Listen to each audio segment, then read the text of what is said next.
instead of mixing his own white, he goes to the store and buys a tube of white that has titanium in it, or titanium white. And he uses that to finish his painting. Then, after he finishes, he and his crew sell it to a trading company. And they tell him that it's by this famous dead painter, it was painted back in 1914, and that it's all legit. And they sell this fake 1914 painting for 2.8 million euros, or about 3 million US dollars. And that's all fine and good until the buyer notices something off about this work of art. So they demand to see a certificate of authenticity for the work, which obviously a certificate of authenticity doesn't exist because this work is a fake. And so this buyer sends this fake 1914 painting off to an art expert in London. And that expert puts it under a microscope and bam, that's when he sees it. The paint Wolfgang used in this supposed 1914 painting was titanium white. But titanium white wasn't really available until 1916.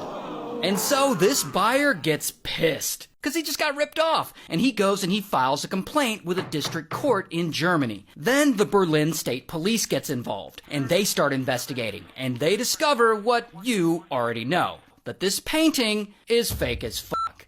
Not painted by some master in his workshop, but painted by Wolfgang, probably in his garage. And from here, pretty quickly, word starts to spread around the art world, and boom, there are lawsuits galore, as Wolfgang and Helene start getting sued by a bunch of the people they ripped off. Then, one morning in 2010, when old Wolfie and his wife are about to drive away from their big-ass mansion, pow, a bunch of police cars suddenly surround them, and bam, they get arrested. And I don't have a mugshot, but here's what he looks like in real life. So, then what does all this have to do with the actor Steve Martin? Well, apparently Steve Martin is an avid art collector, and in 2004 he actually bought a painting from a gallery for about $750,000, and I assume he thought this painting was badass. Well, unfortunately, it was a painting that Wolfgang had done, aka a forgery.